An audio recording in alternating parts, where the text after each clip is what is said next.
とんでもないことになっているぞ。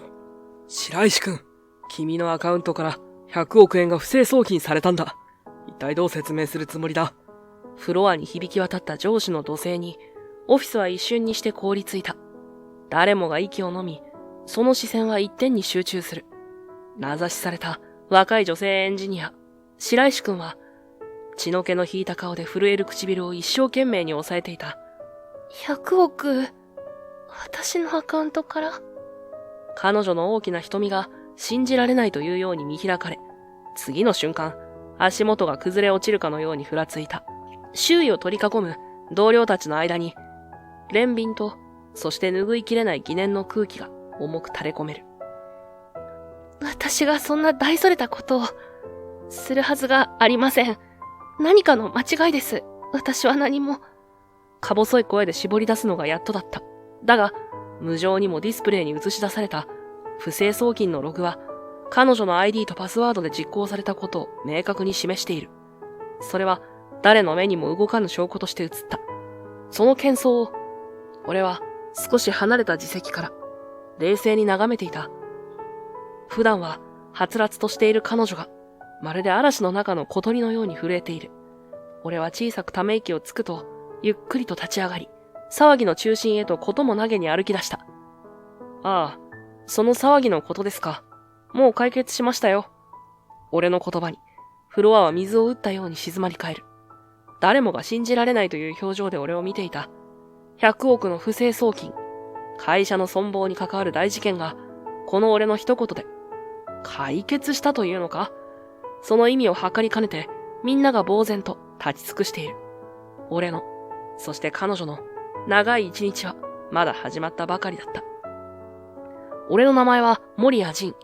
都心から少し離れた雑居ビルにオフィスを構える。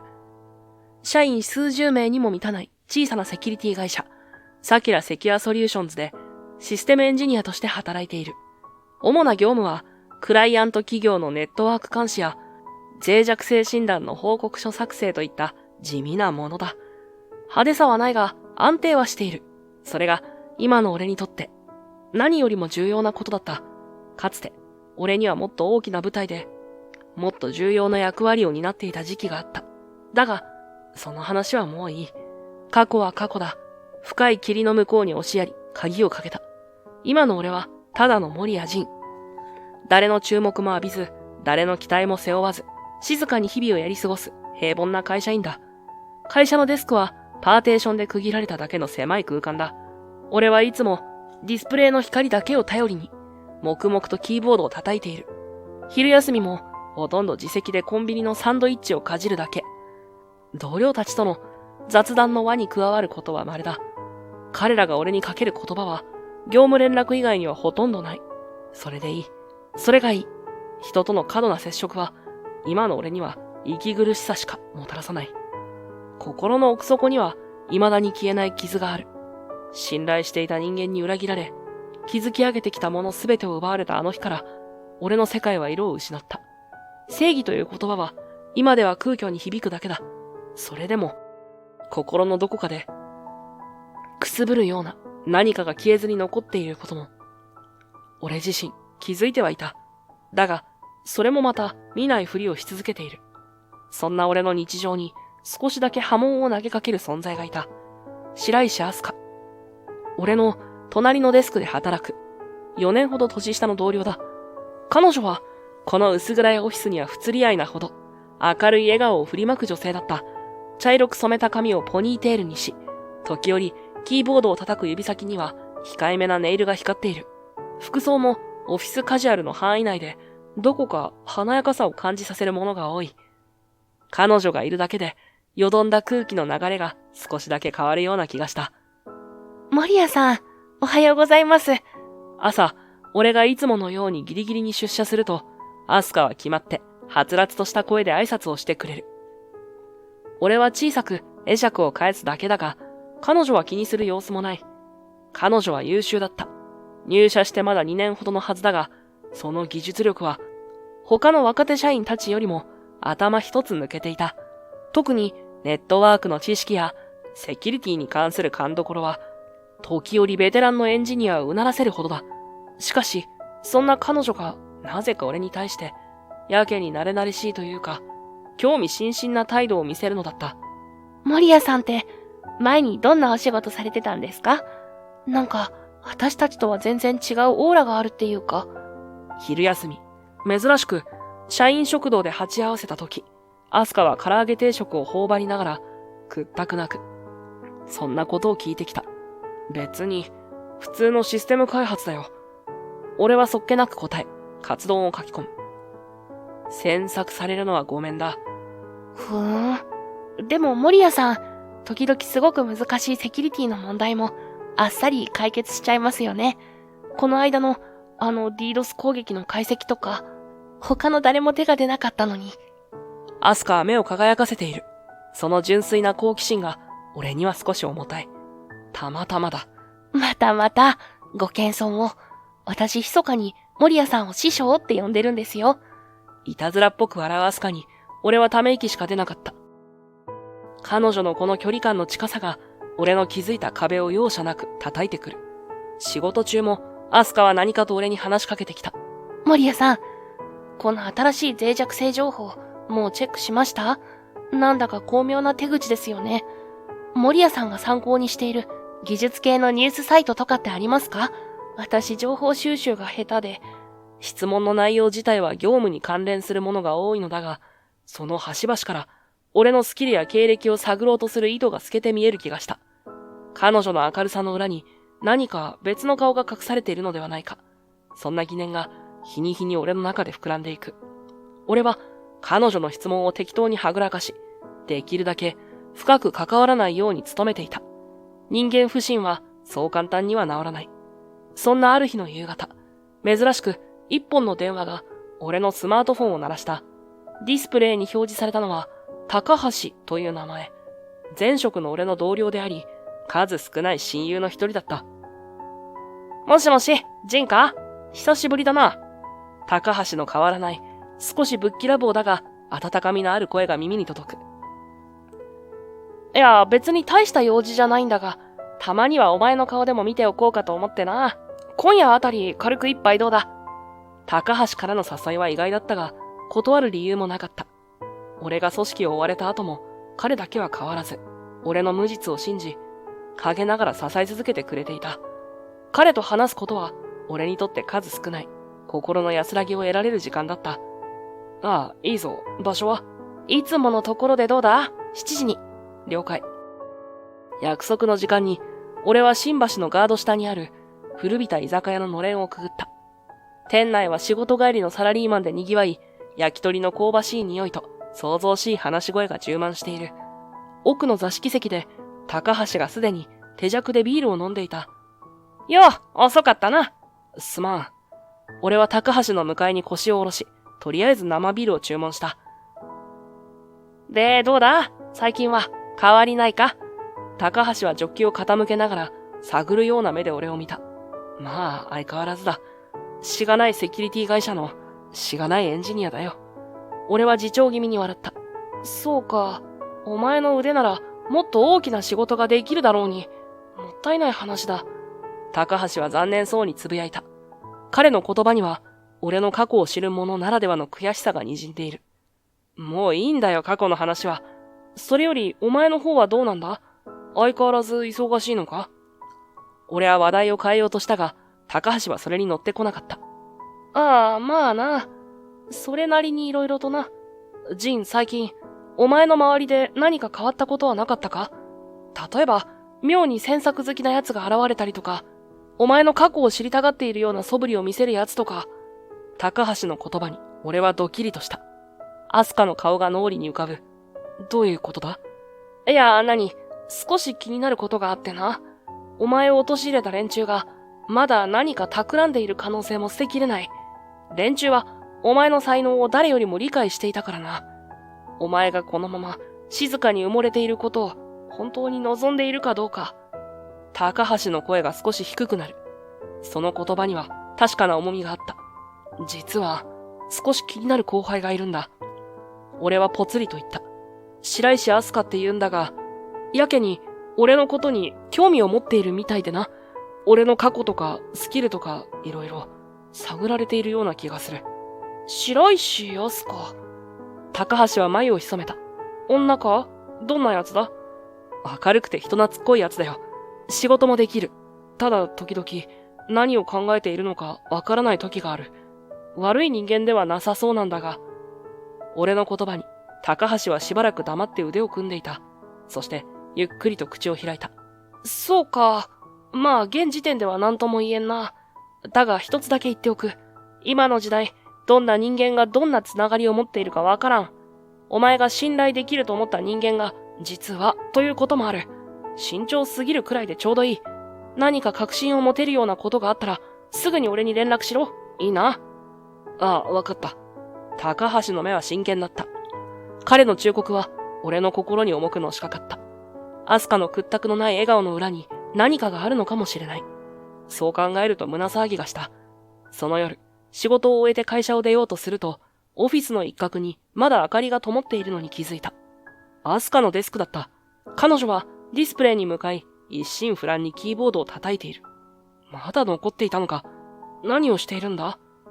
高橋の言葉が脳裏をよぎり、俺は無意識のうちに足音を忍ばせ、彼女の背後に近づいた。彼女のディスプレイには、複雑なネットワーク構成図と、何かの分析レポートらしきものが映し出されていた。それは、うちの会社が請け負っている、ある大手金融機関のセキュリティ強化プロジェクトに関する資料のようだった。なんだ、仕事か。俺は拍子抜けした。てっきり、また俺の過去に関する何かを調べているのかと勘ぐってしまった。彼女はただ、真面目に仕事に取り組んでいるだけだった。その真摯な横顔を見ていると、自分の疑り深さが急に恥ずかしくなった。白石さん。俺が声をかけると、アスカはビクッと肩を震わせ、驚いたように振り返った。あ、森谷さん。お疲れ様です。まだ残ってたんですね。ああ、ちょっと忘れ物をしてな。白石さんこそ、遅くまで大変だな。いえ、このプロジェクト、明日が中間報告の締め切りなんです。もう少しだけデータを整理しておきたくて。そう言って、アスカは少し困ったように微笑んだ。その笑顔には、昼間のような探るような雰囲気は、みじんも感じられない。ただ、ひたむきに仕事に打ち込む、一人のエンジニアの顔があった。何か手伝えることはあるか？自分でも意外な言葉が口から出た。いつもなら、さっさと帰宅するところだ。アスカは少し驚いたように目を丸くしたが、すぐに嬉しそうに破顔した。本当ですか？実はこの部分の解釈で少し悩んでいて、もしよかったらご意見いただけませんか？ああ、いいぞ。俺はアスカの隣の椅子を引き寄せ、彼女が指し示すデータに目を凝らした。それは、最近観測された新たなサイバー攻撃のパターン分析だった。巧妙に偽装されたパケット、既存の検知システムをすり抜けるためのテクニック。確かに、一筋縄ではいかない内容だ。俺は自分の知見を総動員し、いくつかの可能性と対策案をアスカに伝えた。彼女は真剣な表情で、俺の言葉に耳を傾け、時折、鋭い質問を挟んでくる。そのやりとりは、純粋に技術的なもので、俺は久しぶりに誰かと知識をぶつけ合うことの楽しさを感じていた。1時間ほど経っただろうか。キリのいいところまで作業が進み、アスカが大きく伸びをした。はあ、助かりました。さすが森谷さんです。おかげですごくクリアになりました。いや、白石さんの分析も的確だったからな。そんなことないです。私なんてまだまだ。アスカは照れたように頬をかいた。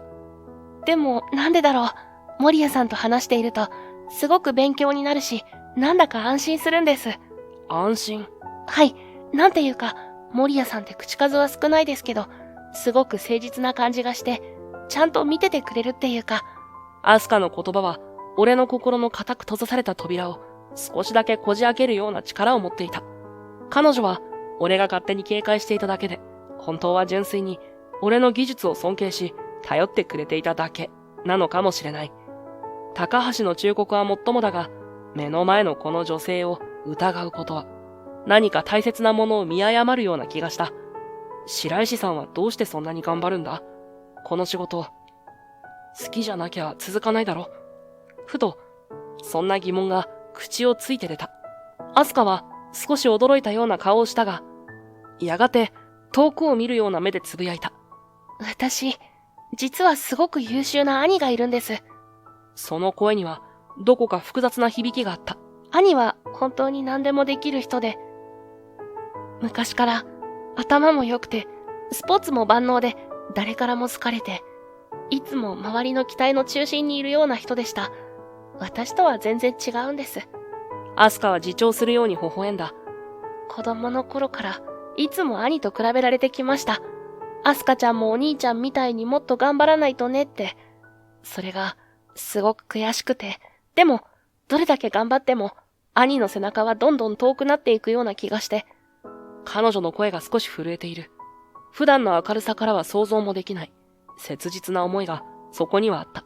だからせめて仕事だけは兄に負けないくらい何かを成し遂げたいって思ったんです。このセキュリティの分野なら、もしかしたら兄とは違う土俵で戦えるかもしれないって、誰かの役に立てるかもしれないって、バカみたいですよね。こんな理由。アスカはうつむき、自分の指先を見つめている。その小さな肩が頼りなく震えているように見えた。俺は彼女の言葉に胸をつかれた。優秀な兄へのコンプレックス、認められたいという渇望、そして自分なりの場所を見つけようとするひたむきさ。それはかつて俺自身が抱えていた感情とどこか重なる部分があった。俺もまた誰かに認められたくて、がむしゃらに上を目指していた時期があったのだ。バカみたいなんかじゃない。俺は静かに言った。誰だって最初はそんなもんだ。誰かに勝ちたいとか見返したいとか、そういう気持ちが一番強い原動力になることもある。白石さんは何も間違ってない。アスカが顔を上げた。その瞳がわずかに潤んでいるように見えた。それに、俺は続けた。白石さんは十分に頑張ってる。俺が見てきた中でもトップクラスに優秀なエンジニアだよ。それはお世辞じゃない。それは俺の偽らざる本心だった。彼女の技術力、探求心、そして何よりも、そのひたむきな努力は誰が見ても明らかだった。俺の言葉を聞いて、アスカの瞳からポロリと一粒の涙がこぼれ落ちた。ありがとうございます。彼女は慌てて涙を拭うと、そして心からの笑顔を俺に向けた。森谷さんにそう言ってもらえると、なんだかすごく救われます。その笑顔は、これまで見てきたどんな笑顔よりもずっと素直で美しく見えた。この瞬間、俺の中で白石アスカという人間に対する見方が大きく変わった気がした。彼女は俺が警戒すべき相手などではない。むしろ守り、応援すべき存在なのではないか。俺の心の奥底で何かがゆっくりと溶け始めていくのを感じていた。それは失いかけていた人を信じるという感覚なのかもしれない。よし、もう少しだけ手伝うよ。明日の中間報告、最高のプレゼンにしてやろうぜ。俺は自分でも驚くほど明るい声で言った。アスカは一瞬きょとんとしたが、すぐに満面の笑みでうなずいた。はい。その夜、俺とアスカは遅くまで残って作業を続けた。二人で意見を交わし、資料を練り上げ、時には冗談を言い合って笑った。それはこの数年間、俺が忘れていた温かい時間だった。アスカのひたむきな姿は、俺の心の奥底に眠っていた。何かを呼び覚ましたのかもしれない。それは、かつて俺が抱いていた正義への渇望や、誰かのために力を尽くしたいという純粋な思いだったのかもしれない。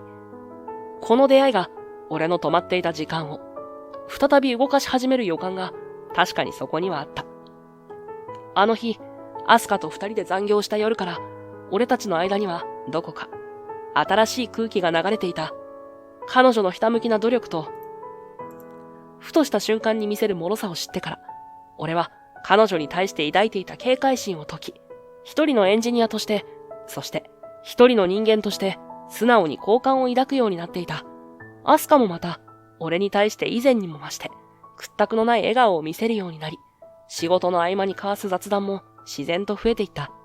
凍てついた俺の心が少しずつ春の陽気に温められているような、そんな感覚だった。だが、その穏やかな日々は長くは続かなかった。ある月曜日の朝、出社して PC を立ち上げると、ニュースサイトのトップに衝撃的な見出しが並んでいた。大手都市銀行 X、大規模サイバー攻撃によりシステム障害。一時 ATM 利用不能に。犯行声明か。国際ハッカー集団ファントムが関与を示唆。胸が騒いだ。国際ハッカー集団ファントム。数年前、俺がまだ、今の自分とは全く違う場所に身を置き、サイバー空間に潜む、見えない脅威と日夜対峙していた頃。執拗に追い続けていた相手だ。その中心人物こそ、黒崎海。逮捕寸前まで追い詰めながら、狡猾に法の網をくぐり抜け、姿を消した男。奴が、また動き出したというのか。俺はすぐさま、高橋に連絡を取った。呼び出し音が数回鳴った後、彼の少し疲れた声が聞こえてきた。ジンか、ニュース見たか。ああ、ファントム、奴の仕業だと思うか。可能性は高い。手口が酷似している。いや、むしろ、以前より洗練され、大胆になっている。連中、この数年でさらに力をつけたようだ。X 銀行の件は、氷山の一角かもしれん。すでに他の重要インフラにも、同様の攻撃の予兆が観測されている。高橋の声にはいつになく危機感が滲んでいた。黒崎海。奴は今どこに？その名前を聞いた瞬間、俺の思考は数年前のあの悪夢のような日々へと、まるで堰を切ったように逆流していった。あれは、まだ俺が国の中枢機関、警察庁のサイバー犯罪対策課に身を置き、サイバー空間に救う、見えない脅威と対峙していた頃のことだ。俺は若さと、今思えば脆くもあった正義感だけを胸に、俺は日夜、キーボードを叩いていた。国際ハッカー集団、ファントムは、その頃からすでに、世界中の重要システムをターゲットに、その存在を誇示するかのようなサイバー攻撃を繰り返していた。その首謀者として特定されたのが、黒崎海。当時、まだ20代後半だったはずのその男は、幽霊のように実態がつかめず、しかし、その卓越した技術と、ある種の歪んだカリスマ性で、多くの腕利きハッカーたちを掌握していた。俺は、その海を追い詰めるための特別チームの一員に選ばれた。当時の俺は、自分の能力を疑うことを知らず、この手で必ず奴の野望を打ち砕いてみせると息巻いていた。だがそれ以上に、サイバー空間の秩序を破壊し、人々の生活を脅かす、海のような存在を決して許してはおけないという強い使命感が俺を突き動かしていた。チームを率いていたのは、当時俺が心から尊敬し、死と仰いでいた五十嵐さんだった。五十嵐さんは、その分野の専門家ではなかったが、その卓越した指揮能力と、何よりも部下を信じ、最後まで守り抜こうとする懐の深さで、チームの精神的支柱となっていた。俺の持つ特殊な才能を誰よりも早く見抜き、大きな舞台へと引き上げてくれたのも五十嵐さんだった。俺は、この人の期待に応えたい。その一心だった。俺たちは、寝る間も惜しんで、海の痕跡を追った。世界中に巧妙に分散された彼の活動拠点。幾重にも暗号化された通信経路。そして、彼が生み出す悪意に満ちたプログラムの解析。海は狡猾だった。俺たちが一歩その確信に近づけば、彼はまるで全てを見透かしていたかのように、その姿をくらます。だが、俺もまた執念深く食らいついた。来る日も来る日もディスプレイの光に目をさらし、膨大なデータを手繰り寄せ、ついに、海が次に仕掛けようとしていた大規模なサイバーテロ計画の全貌に迫る決定的な証拠をつかみかけたのだ。五十嵐さん、やりました。これで奴を追い詰められます。俺が興奮しながら集めたデータを差し出すと、五十嵐さんはいつものように穏やかな笑みを浮かべ、俺の肩を力強く叩いた。よくやった森谷。君なら必ず成し遂げると信じていたよ。その言葉が当時の俺にとっては何よりの勲章だった。海を捕獲する作戦の決行は数日後と内々に決まり、俺は言いようのない高揚感と、これから始まるであろう激しい攻防への緊張感で胸を満たしていた。だが、運命の日は俺が思い描いていたものとは全く異なる形で訪れた。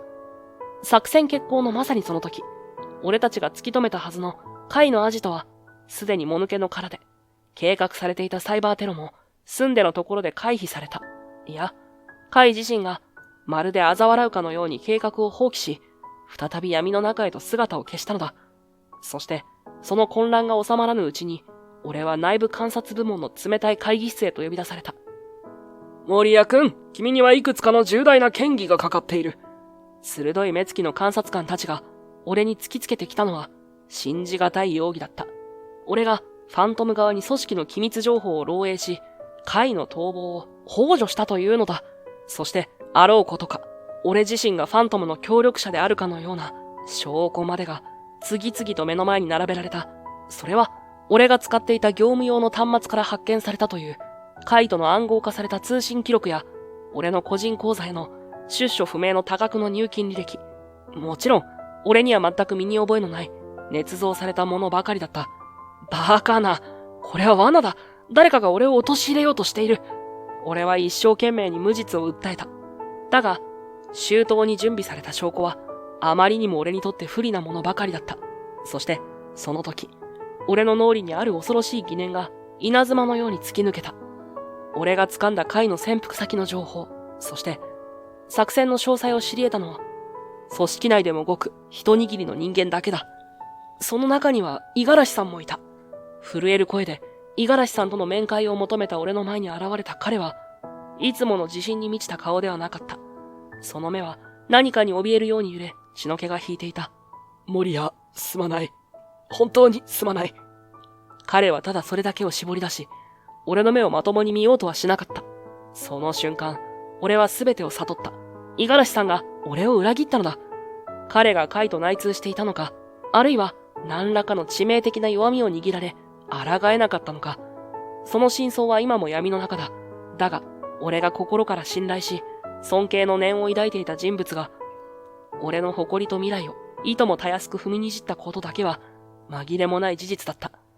信じていた人間に裏切られるという絶望感は、俺の心を修復不可能なまでに破壊した。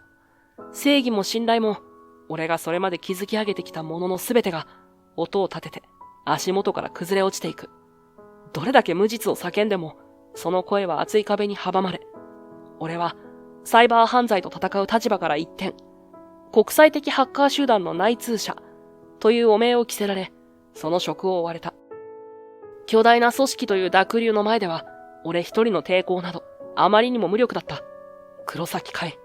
奴の影は、俺の人生を、そして、俺の魂を歪ませた、元凶そのものだったのだ。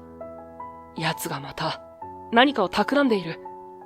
俺は過去のトラウマに引きずり込まれそうになるのを、懸命にこらえた。今の俺は、ただの民間企業のエンジニアだ。だが、このまま黙って見過ごすことなどできるはずもなかった。その日から、俺は寝る間も惜しんで、今回のサイバー攻撃に関する情報を収集し始めた。公開されているログ、ネットワークの痕跡、犯行声明の分析。まるで数年前の自分に戻ったかのように、俺は事件にのめり込んでいった。それから数日が経った。オフィスの片隅。俺のデスク周りだけが、まるで独立した戦場のようだった。ディスプレイには何重ものウィンドウが開き、複雑なコードの羅列や、意味をなさないように見えるデータが絶えず流れ続けている。エナジードリンクの空き缶が小さな山を作り、冷え切ったコーヒーカップには飲み残しが黒くよどんでいた。俺はほとんど眠っていなかった。目の下には濃いクマが張り付き、顎には武将髭が伸び放題だ。だが、どれだけ時間を費やしても、カイの確信には一向に近づけない。奴が残した痕跡はあまりにも巧妙で、まるで俺の思考を先読みして、ことごとく裏を書いてくるかのようだった。ログは幾重にも偽装され、暗号のアルゴリズムは見たこともないほど複雑回帰。膨大なノイズの中から真実のシグナルを拾い出そうとすればするほど、俺は深い霧の中へと誘い込まれていく。偽のサーバーアドレス、意味のない暗号キー、そして意図的に残されたとしか思えないミスリードの数々。奴はまるで俺を嘲笑い、手のひらの上で踊らせているかのようだ。くそ。思わずマウスをデスクに叩きつけそうになるのを澄んでのところでこらえる。焦りが募り、かつての冷静さを失いかけている自分に気づいていた。あの頃の俺なら、もっと早く糸口を見つけられたはずだ。それとも、カイがこの数年で俺の想像をはるかに超える怪物に進化したというのか。あるいは、この俺自身が過去の栄光にすがるだけの錆びついた存在になってしまったのだろうか。そんな自己嫌悪にも似た感情が鉛のように重くのしかかる。そんな八方塞がりの状況で、まるで迷宮の奥深くで途方に暮れていた時だった。ふと、背後から優しい声がかかった。森谷さん。アスカだった。彼女は心配そうに俺の顔を覗き込んでいる。その手には湯気の立つマグカップが2つ。大丈夫ですか？もう何日もまともに休んでないんじゃ。これよかったら。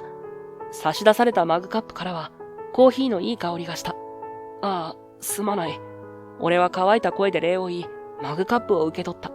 温かさが、少しだけこわばった心と体に染み渡る。少し、手強い相手でな。まるで迷宮にでも迷い込んだ気分だよ。俺は自重気味につぶやいた。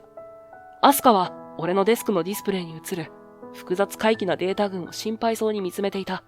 そして、何かを励ますように、しかし、確かな意志を込めていった。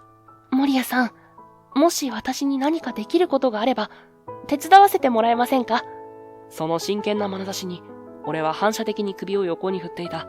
いや、白石さん。これは俺一人の問題だ。君を巻き込むわけにはいかない。過去のトラウマが他人を深く関わらせることへの強い抵抗感を呼び起こす。それに、これは彼女が考えている以上に根が深く、危険な領域だ。もし彼女に何かあれば、取り返しがつかないことになる。でも、森谷さん一人で無理しているように見えます。私だって、この会社の一員ですし、何かできることがあるなら、それに、森谷さんが追い詰められているのを見るのは、辛いです。アスカは一歩も引かなかった。その瞳には、心配の色とともに、強い意志が宿っている。俺はディスプレイに視線を戻し、うなるようにため息をついた。目の前には、暗号化された通信ログの解析画面が広がっている。会が使っていると思われる独自の暗号化方式は巧妙で、解読の糸口すら見つけられずにいた。気持ちはありがたいが、専門外の人間が手を出せるような代物じゃない。下手に首を突っ込むと、俺が言いかけた時だった。隣からディスプレイを覗き込んでいたアスカが、ふとつぶやいた。森谷さん、そのパケットのシーケンス番号の揺らぎ、なんだか不自然じゃないですか？まるで意図的に特定の周期でノイズを乗せているような。もしそれが何かの鍵を隠すためのステガノグラフィーだとしたら。その言葉に、俺はハッとして画面を食い入るように見つめた。ステガノグラフィー。隠蔽技術か。確かに、単純な暗号解読にばかり気を取られ、その可能性は深く追求していなかった。アスカの指摘は、暗闇の中で一筋の光が差したように、俺の思考を新たな方向へと導いた。白石さん、君はなぜそれを？俺が驚きを隠せずに彼女を見ると、アスカは少し頬を染め、慌てたように付け加えた。ああ、いえ、すみません。以前、趣味で読んだセキュリティの論文に似たような手法が載っていたような気がして、的外れだったらごめんなさい。趣味で読んだ論文ね。その言葉を鵜呑みにするには、彼女の指摘はあまりにも的確すぎた。この子は、俺が思っている以上に深い知識と、鋭い洞察力を持っている。そして、その力は、今の俺にとって大きな助けになるかもしれない。俺は、しばらく黙って、アスカの顔を見つめた。彼女の瞳は、不安そうに揺れながらも、俺を助けたいという純粋な気持ちで満ち溢れている。高橋の忠告が脳裏をよぎるが、今の俺には、藁にもすがりたい思いがあった。そして何より、彼女のそのまっすぐな思いを無限にはできなかった。じゃあ、白石さん、少しだけ君の力を貸してもらえるだろうか。俺は、まるで自分に言い聞かせるように、ゆっくりと言葉を紡いだ。アスカの顔が、パーッと期待に輝いた。はい、もちろんです。ただし、いくつか条件がある。俺は、彼女の目をまっすぐに見据えて続けた。まず絶対に無理はしないこと。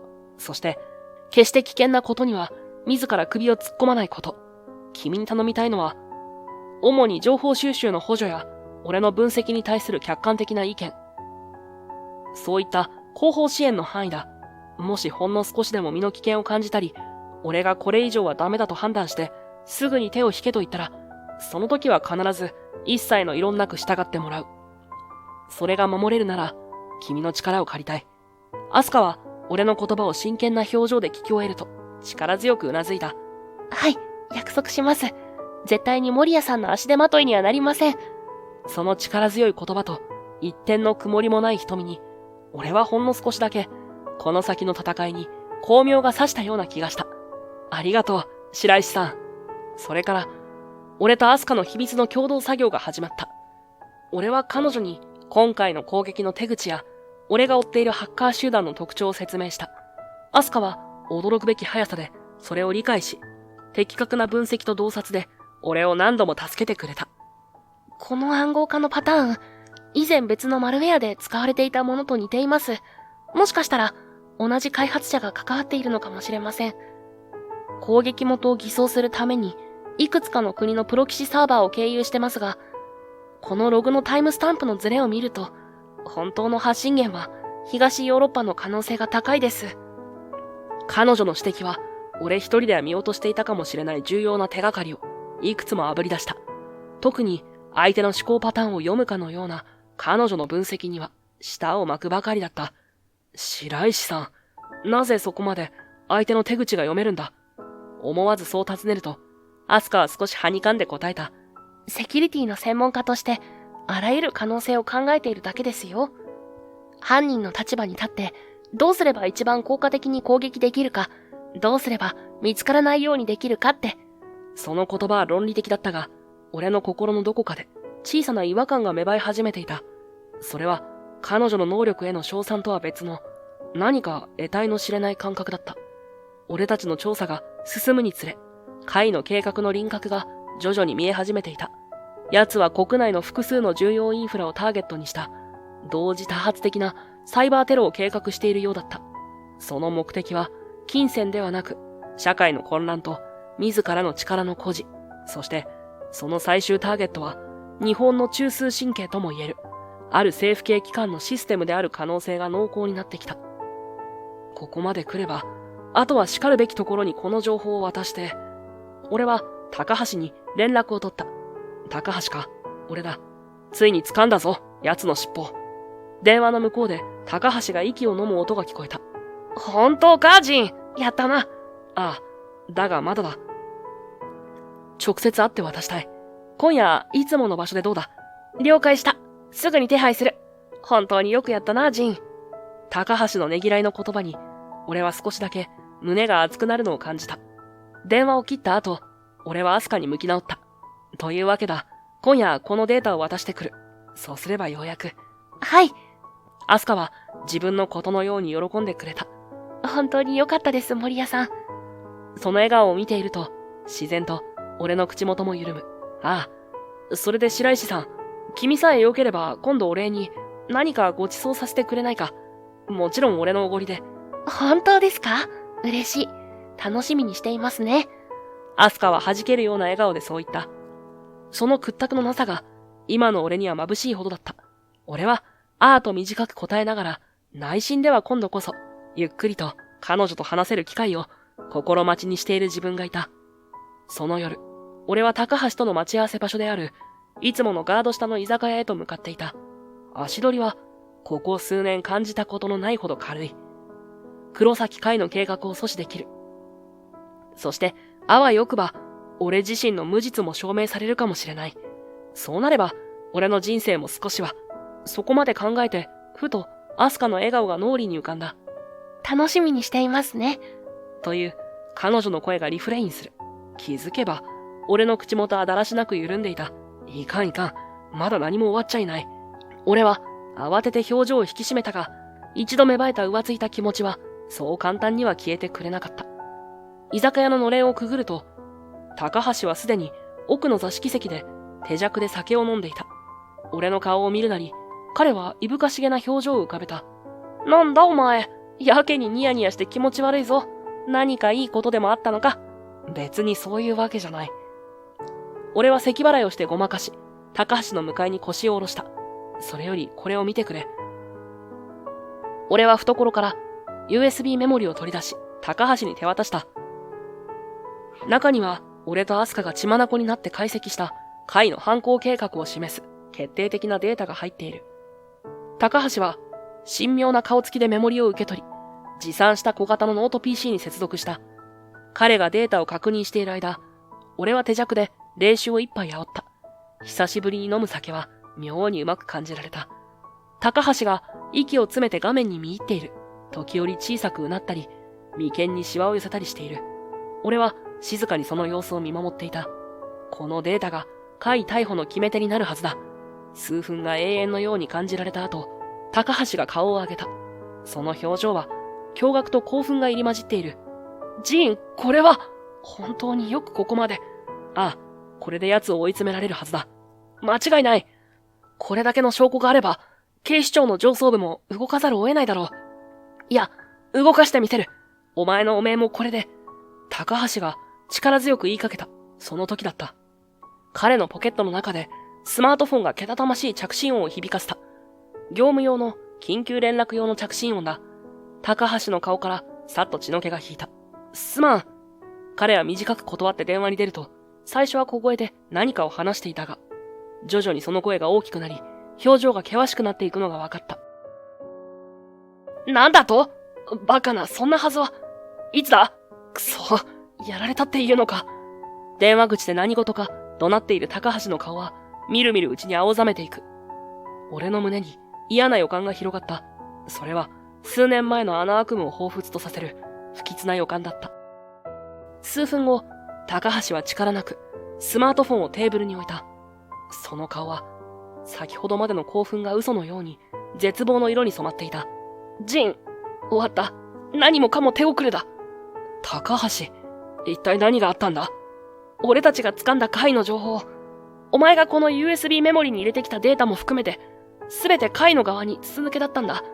なんだと？俺は愕然とした。そんなバカな。この情報は俺とあんたに協力してくれた、俺の同僚しか知らないはずだ。会の連中は、俺たちがバックドアを発見し、この情報を掴んだことをとっくに察知していた。そしてすでに対策を終えている。サーバーのログは巧妙に改ざんされ、バックドアも完全に消去された後だ。今頃、奴らは高笑いしているだろうよ。高橋はテーブルに拳を叩きつけた。その目には無念さと怒りが浮かんでいる。俺は頭を殴られたような衝撃で言葉も出なかった。掴みかけた希望が一瞬にして粉々に打ち砕かれた。なぜだ？一体どこから情報が漏れた？内通者がいる。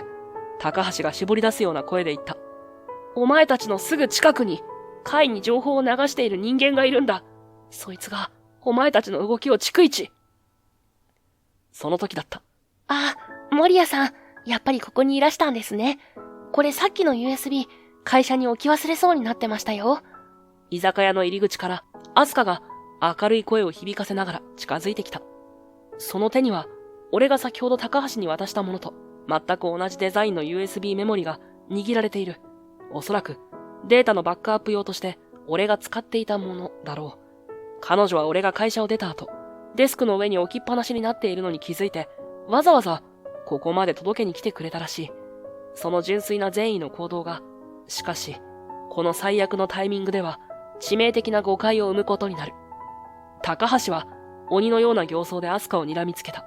彼はアスカとは面識がない。突然現れた若い女性。そして、その手に握られた USB メモリ。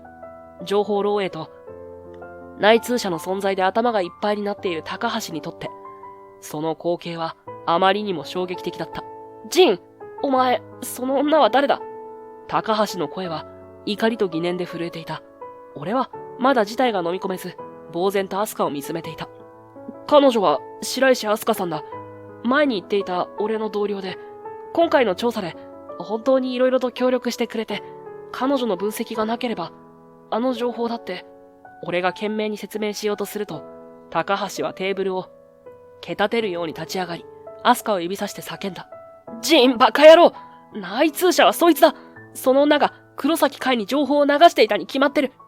高橋の絶叫が騒がしかったはずの居酒屋の空気を一瞬で凍りつかせた。アスカは何が起こったのか全く理解できないというように、怯えた目で俺と高橋を交互に見ている。その手から USB メモリがカランと音を立てて床に転がり落ちた。俺の頭の中は完全に真っ白になっていた。嘘だろ、アスカが。そんなはずあるわけがない。だが、高橋の確信に満ちた目、そして、あまりにもタイミングの良すぎるアスカの登場。俺は、再び、深い疑念の渦へと引きずり込まれようとしていた。どういうことですか？アスカの震える声が沈黙を破った。大きな瞳には、みるみる涙が溢れ、俺と高橋の顔を交互に見つめている。私が情報を？その言葉の端々に、純粋な困惑と恐怖が滲んでいた。俺は、彼女のその姿を見て、心の奥底で何かが違うと叫んでいるのを感じた。だが、高橋の剣幕は収まらない。とぼけるな。お前が奴の仲間でなければ、なぜこのタイミングでここに現れる？ジンが掴んだ情報が筒抜けだったのは、お前が流したからだろ？待ってくれ、高橋。彼女はそんなことをするような人間じゃ。俺が割って入ろうとしたとき、アスカがはっと息を飲み、信じられないという表情で俺を見た。守谷さん、もしかして、今追っている事件、黒崎海というハッカーが関係しているんですか？その問いに、俺は言葉を詰まらせた。彼女の様子がただごとではない。アスカは、まるで自分自身に言い聞かせるように、小さな声で続けた。黒崎海、それは、私の兄の名前です。兄？アスカの兄？その言葉は、雷鳴のように俺の頭を打ち抜いた。前に彼女が語った、すごく優秀な兄。あの時は、微笑ましいコンプレックス程度にしか思っていなかった。だが、その兄がまさか、黒崎海だったとは。両親が離婚したんです。私は母に引き取られて、母の旧姓である白石を名乗るようになりました。兄は、父に引き取られて、父の姓の黒崎を、それ以来兄とは、ほとんど会うこともできなくなってしまって。その瞳には、別離の痛みと、それでもなお、兄を慕う複雑な感情が揺らめいているように見えた。兄さんなの？あのファントムのリーダーが。アスカの瞳から、咳を切ったように涙が溢れ出した。兄は昔は本当に優しくて、頭も良くて、私の自慢の兄でした。でも何年か前、ある時から何かに取り憑かれたように変わってしまって、私や両親にも何も言わず、ある日突然家を出て、それきり音信不通になったんです。おえつを漏らしながら、彼女は途切れ途切れに語った。ずっと、もう一度兄に会いたかった。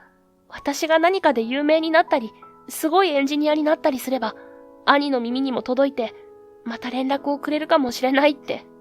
だから私一生懸命この会社に入ったのも、高い技術を身につければ、いつか兄の力になれるかもしれないって、そんなバカみたいなことを。そのけなげな願いと残酷な現実。俺はかける言葉も見つからなかった。だが高橋は冷静だった。いや、冷酷と言ってもいいほどの目でアスカを見据えている。兄が黒崎海だというのなら、話は早い。お前が兄のために情報を流していたんだろう。他に考えられない。違います。私は何も。任意で署まで来てもらう。話はそこで、ゆっくり聞かせてもらうぞ。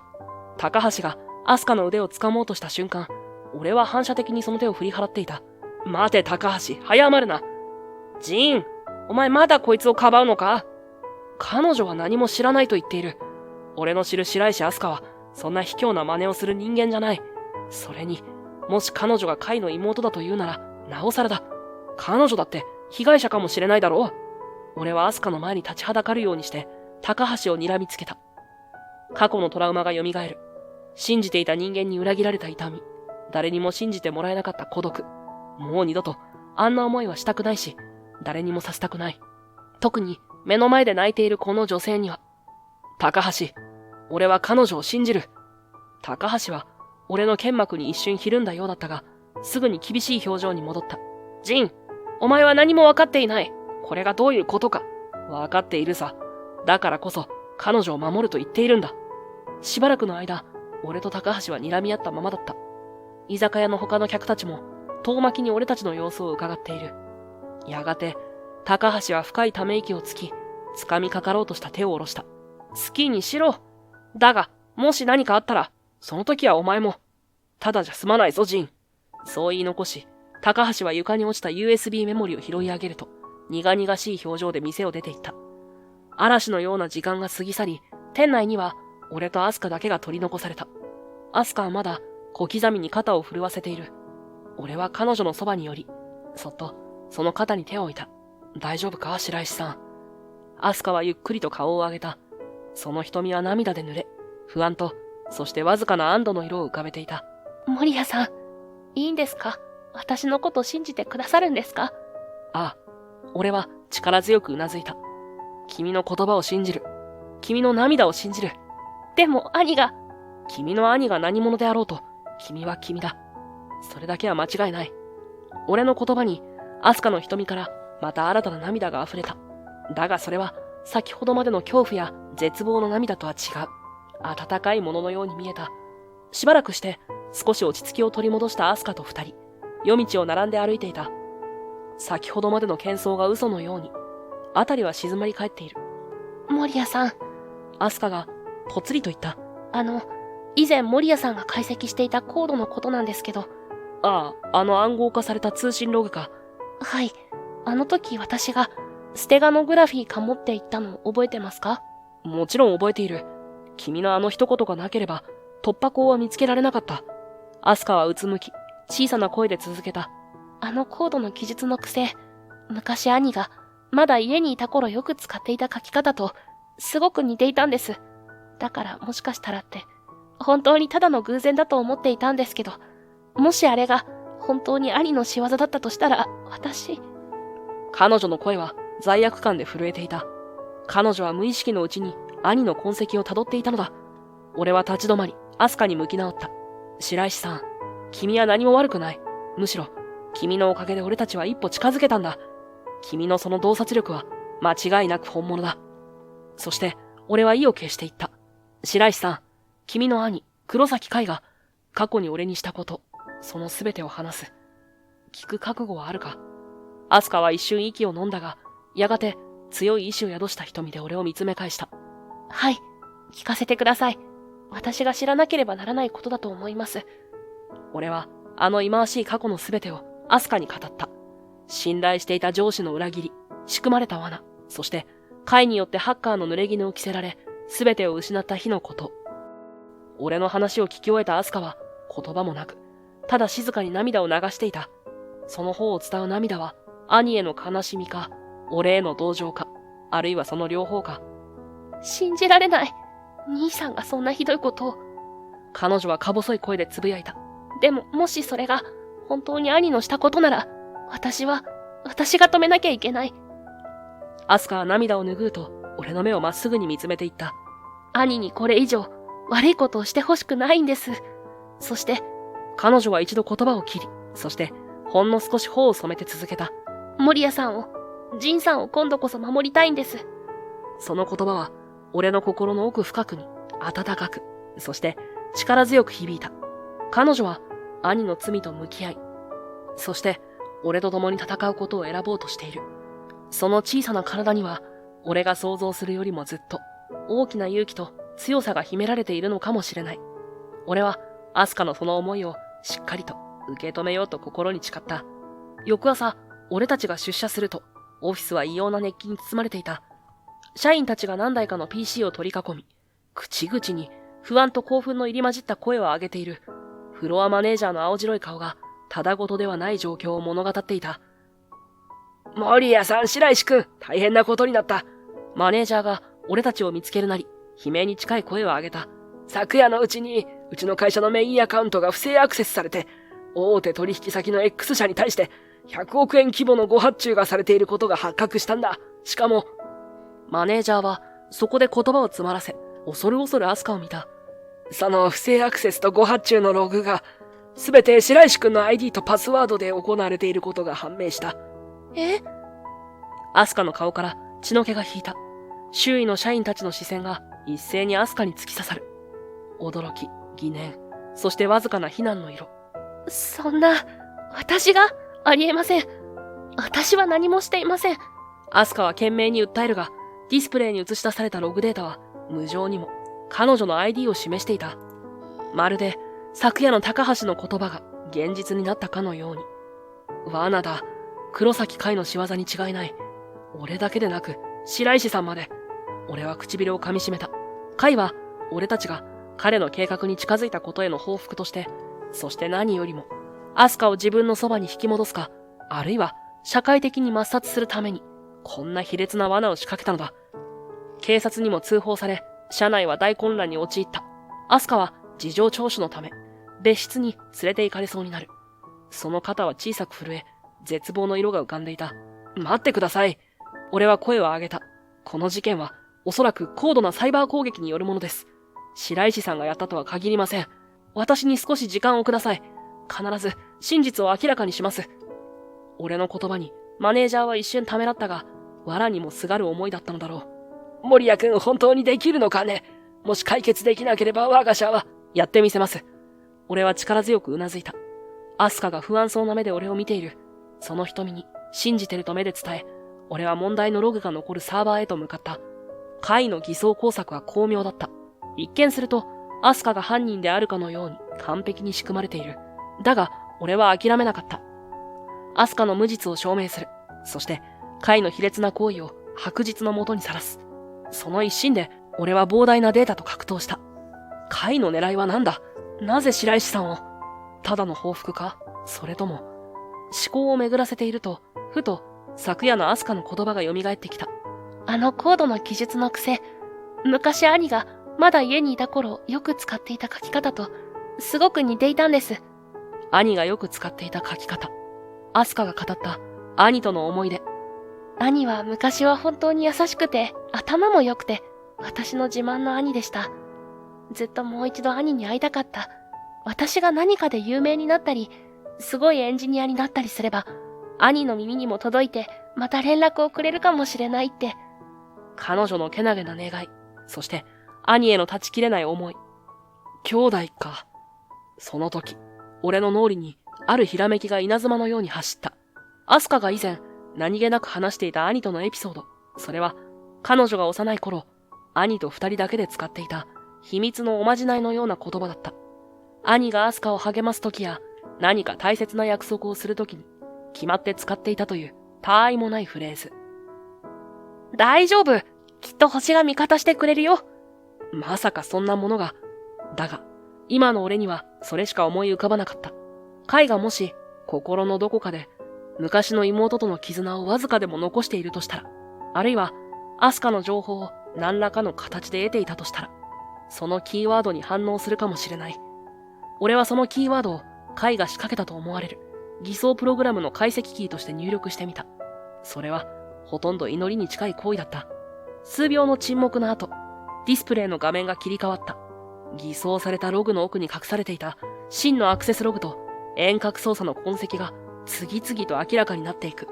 そこにはカイが使っている海外のサーバーを経由してこの不正アクセスと誤発注が行われたことを示す動かぬ証拠が記されていた。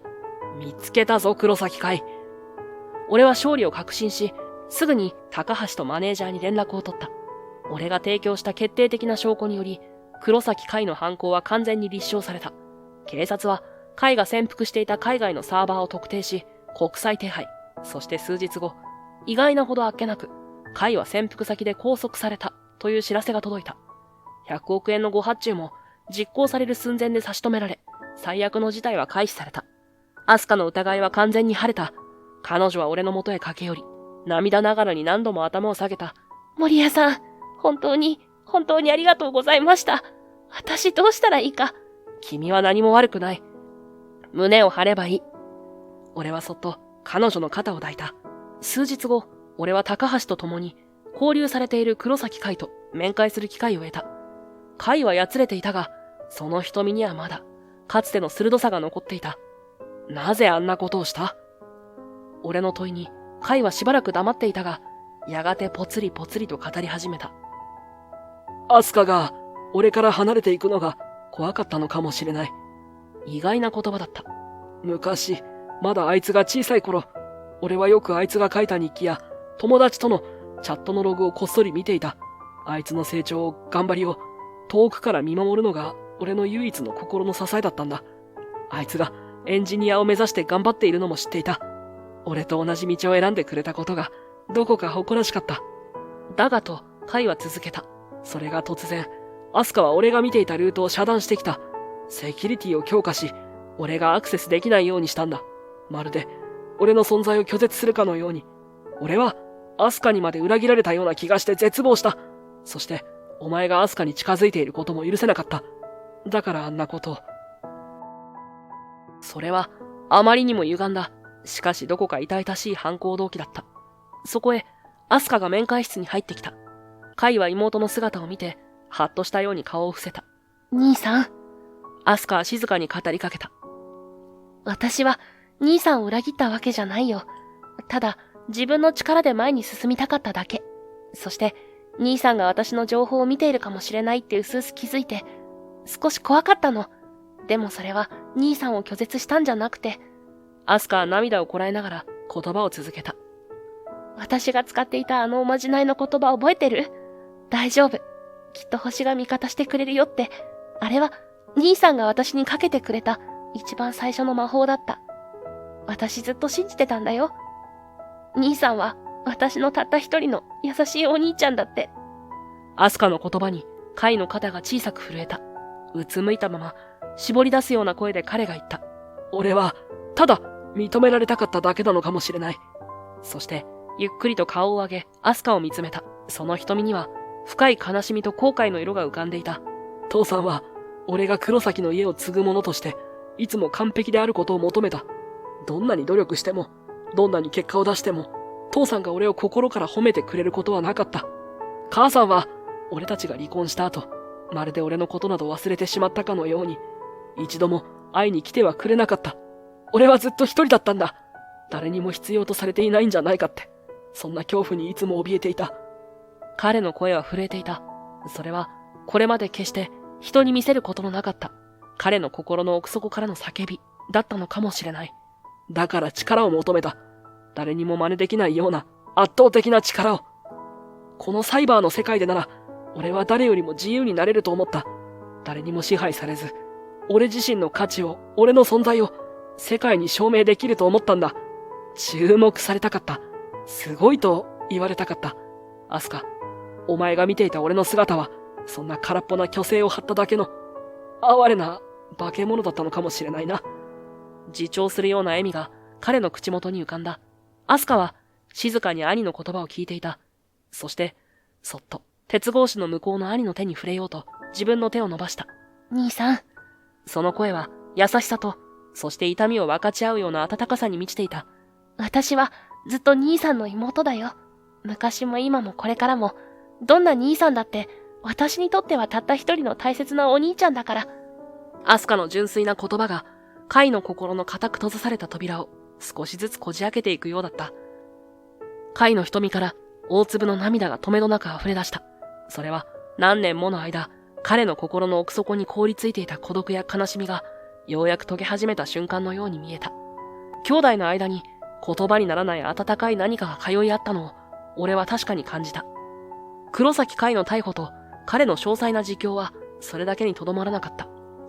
彼が語った過去の事件の真相の中には、かつて俺が心から信頼し、そして無残にも裏切られた元上司、五十嵐さんの名もはっきりと記されていた。海は五十嵐さんのある個人的な弱み。それは賭博による多額の借金だったという。おにぎり。それを盾に彼を意のままに操り、俺をファントムの内通者に仕立て上げるための計画に積極的に加担させていたのだ。五十嵐さんは、自らの地位と保身のために、部下であった俺の未来を躊躇なく踏みにじり、偽りの証拠を捏造し、組織を欺き続けた。その卑劣な行為のすべてが、海の口から、そして押収された膨大な証拠データの中から、次々と明るみに出たのだった。数日後、高橋から連絡があった。彼の声はいつになく硬質だった。ジン、五十嵐さんの件だが、俺は息を飲んだ。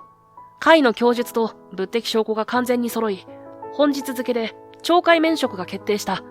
そして、同時に職権乱用、証拠隠滅、及び詐欺幇助の容疑で逮捕状が出され、身柄が拘束された。長年組織に貢献してきた大幹部だったが、法を犯し、一人の人間の人生をもてあそんだ以上、当然の報いだ。その知らせを聞いたとき、俺の胸に、去来したのは単純な喜びや達成感だけではなかった。かつてあれほど尊敬し、その背中を追いかけた人物が、こんなにもあっけなく、そして惨めな形で法の裁きを受けることへの言いようのない虚しさ。そして同時に、歪められた正義が、ようやくあるべき姿を取り戻したことへの、静かな、しかし確かな安堵感だった。俺の心を長年縛り付けてきた重い鎖が、音を立てて断ち切られ、過去の亡霊がようやく本当に消え去っていくのを感じていた。事件は解決し、俺の過去の濡れ衣も、海の自供と、五十嵐さんの逮捕によって、完全に、そして公に晴れた。警視庁からは、サイバー犯罪対策課への復帰を正式に打診された。それは、単に失ったものを取り戻すだけでなく、新たな使命と仲間と共に、再びサイバー空間の正義のために戦うという新たな一歩を踏み出すチャンスだった。数日後、俺はアスカを初めて二人で夜景を見たあの公園に誘った。あの日、彼女が兄への複雑な思いを涙ながらに語ってくれた。俺たちの絆が生まれた場所だ。白石さん、いや、アスカ。俺は彼女に向き直り、その華奢な両手をそっと握った。これから俺はまた別の場所で働くことになる。君とは職場は離れてしまうけど、アスカは少し寂しそうに、しかし理解ある優しい微笑みを浮かべた。はい。森谷さんがらしく輝ける場所に戻れること、私も心から嬉しいです。少し寂しいですけど。そのけなげな言葉に胸が熱くなる。ありがとう。でもな、アスカ。俺にとって一番大切な場所はもう見つけたんだ。俺はアスカの潤んだ瞳をまっすぐに見つめた。そこには、俺が知る限り最も純粋で、そして、ダイヤモンドのように強い光が宿っている。それは、君の隣だ。君がいてくれるなら、俺はどんな困難だって乗り越えられる。君が俺を信じ続けてくれたように、俺も君の全てを信じている。そして、俺は一度言葉を切り、心の底からの思いを込めて続けた。君が好きだ。柄にもない、あまりにもストレートな告白だった。だが、今の俺には飾らないこの言葉でしか、この溢れる思いを伝えられそうになかった。アスカの大きな瞳からポロポロと真珠のような涙がこぼれ落ちた。だが、その顔はこれまで見た中で一番幸せそうに、そして美しく輝いていた。森谷さん、ジンさん。彼女は震える声で俺の名前を呼び、そしてはっきりとした声で言った。私もジンさんのことがずっと大好きです。彼女はそう言うと、俺の胸に顔をうずめるように飛び込んできた。俺はアスカを強く、しかし、壊れ物を抱きしめるように優しく抱きしめた。失われた時間を取り戻すように、そして、これから二人で紡いでいく未来を確かめるように、冷たい夜風が、俺たちの間を通り過ぎていくが、互いのぬくもりがあれば、もう何も怖くはなかった。見上げた夜空には、数えきれないほどの星が瞬いていた。まるで、俺たちの新しい門出を祝福し、その行く末を明るく照らし出してくれているかのように。俺たちの新しい物語は、確かな愛と信頼に導かれながら、今、まさに始まろうとしていた。